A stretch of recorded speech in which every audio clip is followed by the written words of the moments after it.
अस्सलाम वालेकुम वरहमतुल्लाहि वबरकातुहू। आज का हमारा जो टॉपिक है वो है ब्रोंकाइटिस। इसे शदीद खांसी भी कहते हैं। तो इस मर्ज़ में फेफड़ों की जो हवाई नालियाँ होती हैं उनमें वर्म नज़ली हो जाता है। जब ये वर्म फेफड़ों की ब्रीक नालियाँ जिनको कैपिलरीज़ कहते हैं उनमें होता है तो इसको कैपिलरी ब्रोंकाइटिस कहते हैं। तो ये शदीद किस्म की खांसी होती है। तो इसकी अब साइंसफिज्म की तरफ आएँ तो इसकी अलामात में मरीज़ को टेम्परेचर होना शुरू हो जाता है, शदीद किस्म की खांसी होनी शुरू हो जाती है। खांसी इसकी जो होती है पहले खुश्क होती है, फिर आहिस्ता-आहिस्ता बलगम आनी शुरू हो जाती है।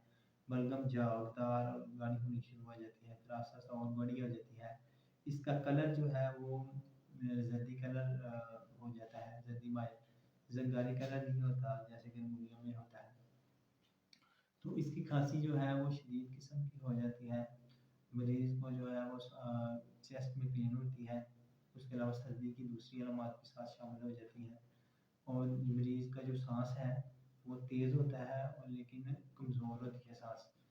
मरीज़ जो है तकरीबन 30 से चौथे से 8वें दिन के दरमियान में इसकी अलामात जो है कम होना शुरू हो जाती है और मरीज़ आहिस्ता-आहिस्ता रूह-बे-सहत हो जाता है और कई दफ़ा ये जो है खांसी शदीद किस्म में हो जाती है, यानी कि आगे बढ़ जाती है और इसमें मरीज़ को इतनी शदीद खांसी होती है कई दफ़ा मरीज़ जो है वो फ़ौत हो जाता है, यानी एक्सपायर हो जाता है इसमें। यानी इतनी शदीद किस्म की खांसी हो जाती है जबकि इसकी ट्रीटमेंट सही ना हो। क्रोनिक ब्रोंकाइटिस की तरफ आएँ तो क्रोनिक ब्रोंकाइटिस जो है ज़्यादातर यही होता है बूढ़ों को, जिसमें खांसी होती है मरीज़ को। पहले आहिस्ता-आहिस्ता फिर शदीद किस्म की खांसी होना शुरू हो जाती है। तो खांसी जो है कई दफ़ा इतनी शदीद होती है कि हवा की जो नालियाँ हैं वो फूल जाती हैं, जिसको एम्फीसीमा कहते हैं। तो जो जो मतलब फेफड़ों की नालियाँ होती हैं इसमें गड्ढे से पड़ जाते हैं, जिसकी वजह से मरीज़ को रात को खांसी इतनी शदीद होती है कि सोना मुश्किल हो जाता है और जब सुबह उठता है मरीज़ तो और शदीद खांसी होना शुरू हो जाती है और मरीज़ का जो है वो साँस बहुत ज़्यादा तकलीफ़देह हो जाता है। तो इसकी ट्रीटमेंट की इसके काज़ेज़ की तरफ आएँ तो इसकी वजह जो है ज़्यादातर सर्द मौसम और अचानक आंधी वगैरह आना उसकी वजह से हो जाता है। उसके अलावा कि कुछ ऐसी बीमारियाँ होती हैं जिनमें ये मसला हो जाता है, मसलन तपें मुहर्रिका, टाइफाइड, इन्फ्लुएंज़ा वगैरह इसमें ये हो जाता है। उसके अलावा नकरस और वजल मुफासल में भी ये मसला हो जाता है। तो इस तरह कुछ पेशियाँ ऐसे होते हैं जिनमें ये मसला हो जाता है, जैसे कि पत्थर तराशने वाले जो होते हैं या फिर ऐसे लोग जो रुई का काम करते हैं और इस तरह जो गर्द-ओ-गुबार वाले काम करते हैं उनको ये मसला ख़ासकर हो जाता है और बहुत शदीद किस्म का होता है मरीज़ को।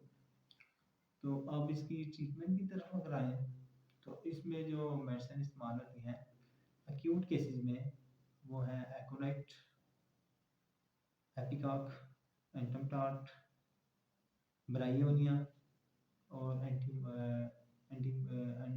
Antimonium taught, कालीबाइक्रोमिका।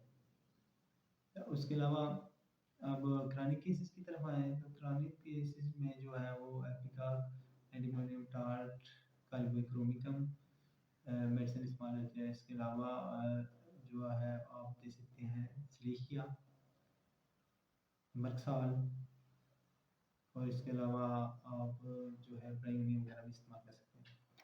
तो बच्चों जो होते हैं, बच्चे की जो ब्रोंकाइटिस है बच्चों में, उसमें आप एकोनाइट, ब्रायोनिया, एटोमटॉट, एपिकॉक, पल्साटिला वगैरह जो है मेडिसिन इस्तेमाल करा सकते हैं, तो इंशाल्लाह मरीज़ ठीक हो जाएगा।